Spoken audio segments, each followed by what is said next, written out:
KBS의 새 프로그램이죠. 미제 사건을 끝까지 추적하는 강력반 엑스파일 끝까지 간다 해서 여기서 다룬 아산 갱티곡의 살인사건에 관심이 모아지고 있습니다. 네, 15년이 지난 끔찍한 40대 여성 살해 사건인데요.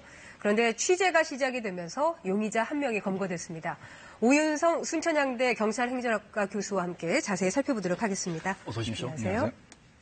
15년 전 사건인데요. 아산 갱티곡의 살인 사건 어떤 사건인가요? 네, 2002년도에 이제 아산 갱티곡에서 4월 18일 날 40대 여성 시신이 하나 발견됐고 99일이 지나고 난 그 7월 26일 날 또 한 명이 발견됐습니다. 굉장히 살인 수법이 잔인했는데 결국 미제 사건으로 남고 말았습니다. 두 사건 다 잔인했습니다. 그렇습니다.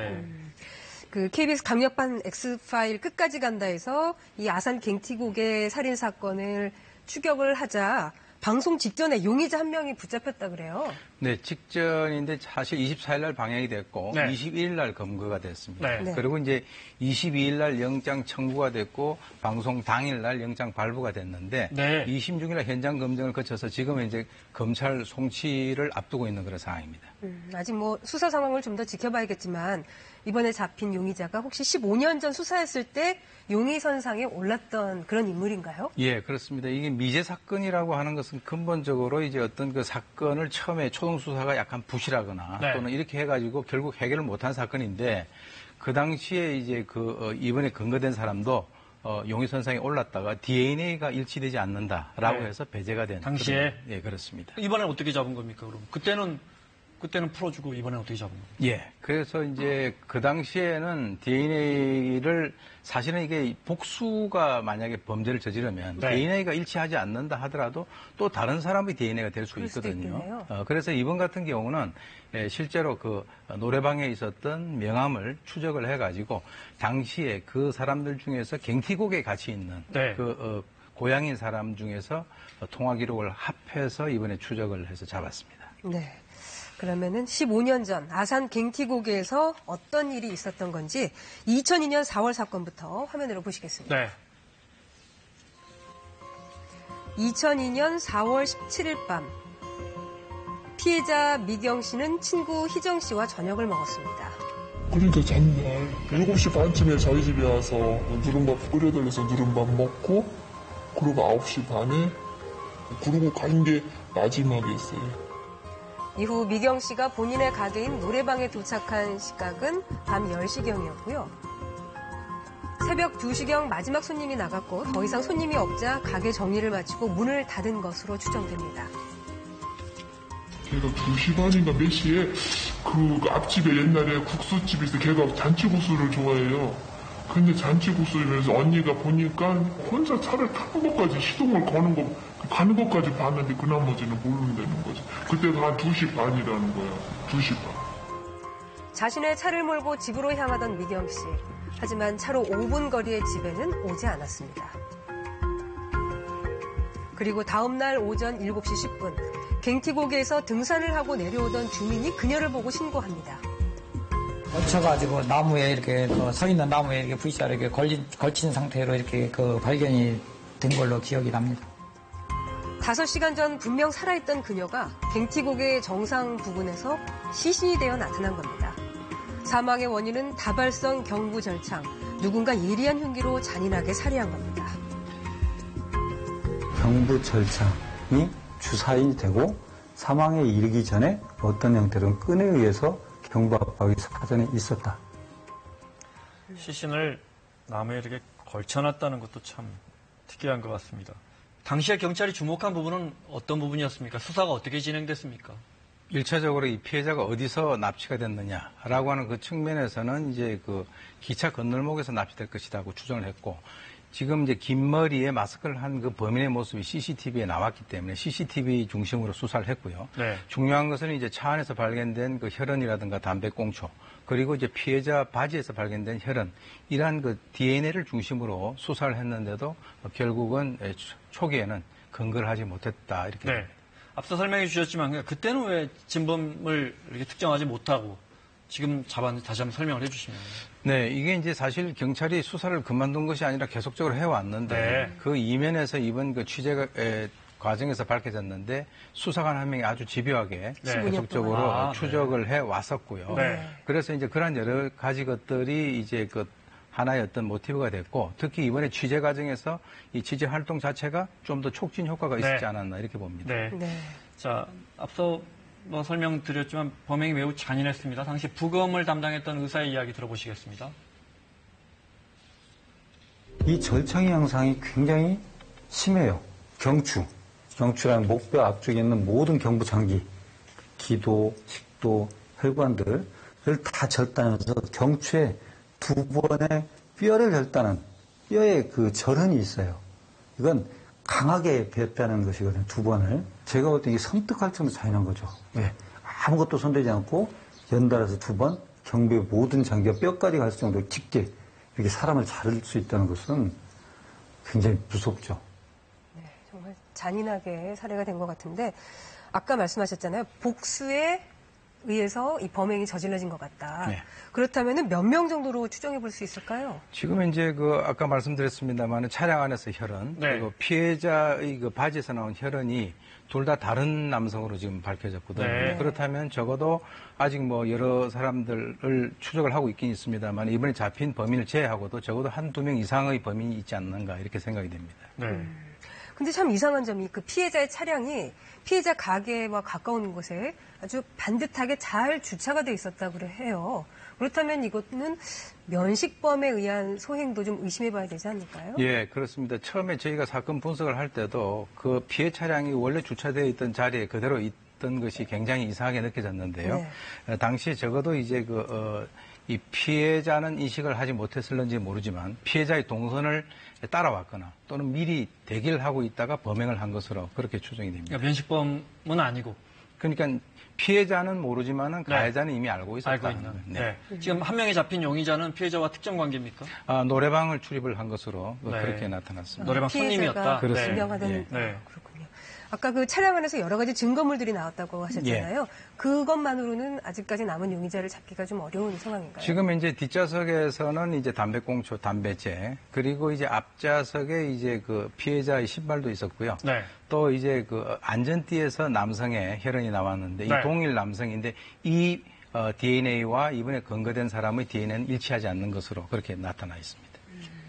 이 증거물들이 의미하는 거는 뭘까요? 그것은 이제 어떤 의미가 있냐 그러면 지금 이제 피해자의 발에서 흙이라든가 어떤 낙엽 같은 것이 발견이 안 됐습니다. 네. 그것은 뭐냐면 차 안에서 움직여가지고 적어도 2명 이상의 남성에 의해서 차에서부터 유기 현장까지 옮겨졌다라고 하는 것을 의미를 하는 것이거든요. 네. 이것도 역시 범인의 수가 결코 한 명이 아니고 2명 이상의 복수다 이것을 의미를 합니다.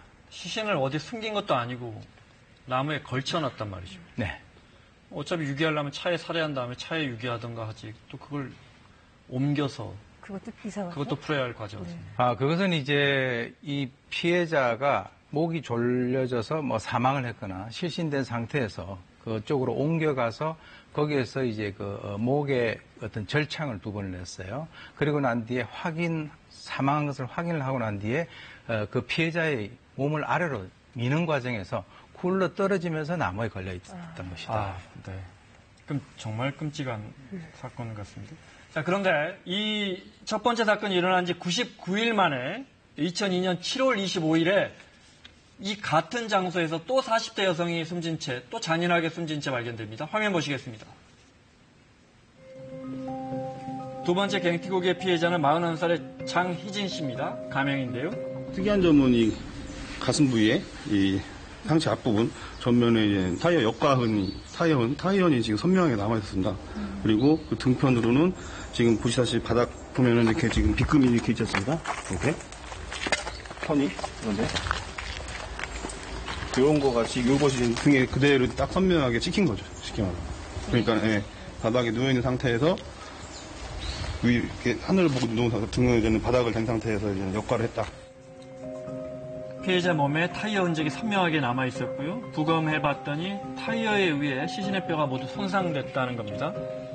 또 속옷으로 손목이 묶여 있었고 옷은 벗겨져 있었고요. 근데 또 성폭행이 의심됐지만 성폭행은 아니라는 소견이었고요.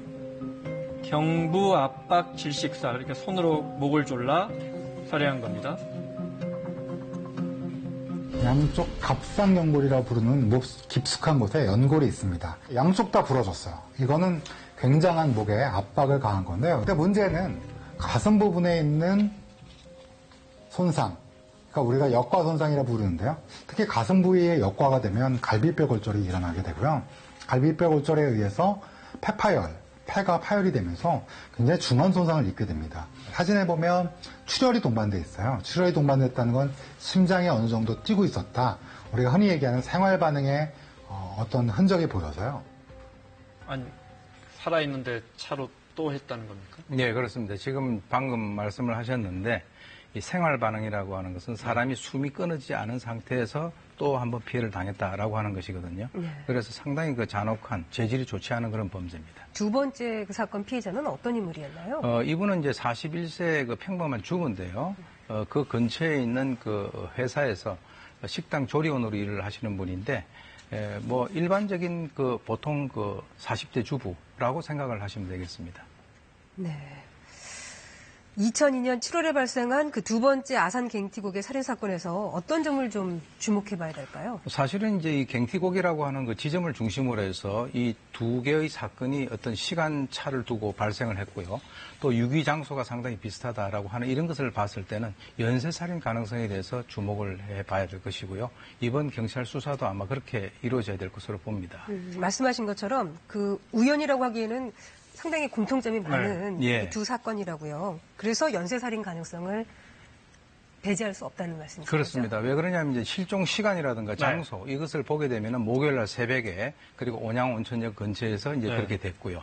또 시신 유기 장소가 실제로 이 갱티곡에서 두 군데가 200m밖에 떨어지지 않습니다. 그리고 이제 범행 수법이라든가 살해 수법이 조금 이제 다르게 보이긴 하지만 결국은 피해자를 어떤 식으로 살해를 해놓고 확인을 하기 위해서 보다 더 잔인한 방법을 사용을 했다라고 하는 그런 측면에서 상당히 유사점이 있기 때문에 연쇄살인 가능성에 대해서 배제를 할 수가 없는 것이죠. 네.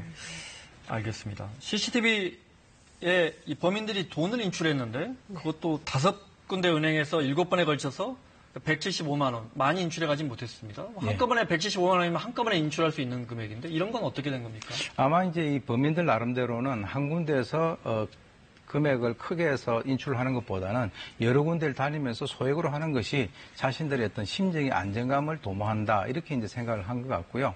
그래서 이제 마스크를 썼기 때문에 또는 모자를 썼기 때문에 드러나지 않을 것이다라고 본인들이 생각을 한 것으로 봅니다. 네, 뭐 미제 사건으로 남을 뻔했는데 어쨌든 지금 다시 이렇게 용의자 한 명이 붙잡히고 수사가 시작이 된 거잖아요. 앞으로 어떤 점에 초점을 맞춰 나가야 될까요? 지금 이제 이번에 검거된 범인이 자기가 살해한 것이 아니라 또 다른 조선족이 살해를 했다. 그래서 이제 그렇게 된다면 이 사체 유기라든가 훼손죄 여기에 해당이 되는데 그럼 공소시효가 7년이란 말이죠. 그래서 이제 경찰 입장에서는 이 사람이 살인에 직접적으로 가담했다라고 하는 것을 밝혀야 될 것으로 보고요. 그 다음에 또 하나 아까 말씀드렸던 그 DNA가 두 군데에서 나왔고 서로 다른 사람이다. 과연 몇 명이냐 하는 그런 문제고요. 마지막으로는 아까 말씀드렸지만 이 연쇄살인의 가능성에 대해서 수사력을 집중을 해야 될 것으로 봅니다. 네. 마지막으로 은행 CCTV에 찍힌 범인의 얼굴 다시 한번 보여드리겠습니다. 보여드리겠습니다. 2002년 4월 충남 아산과 전북 무주에서 사진 속 남성을 보신 분들의 제보를 기다립니다. 당시 20, 30대 남자고요. 지금 나이는 30대에서 50대 정도 될 것으로 보입니다. 키 170에서 175cm의 보통 체격, 또 2002년 당시 어깨까지 닿는 긴 머리를 하고 가운데 손가락에 반지를 끼고 있는 사진 속의 용의자를 아시는 분, 아래 전화번호로 제보해 주시면 감사하겠습니다. 자, 순천향대 오윤성 교수와 함께 끝까지 간다 살인사건 살펴봤습니다. 고맙습니다.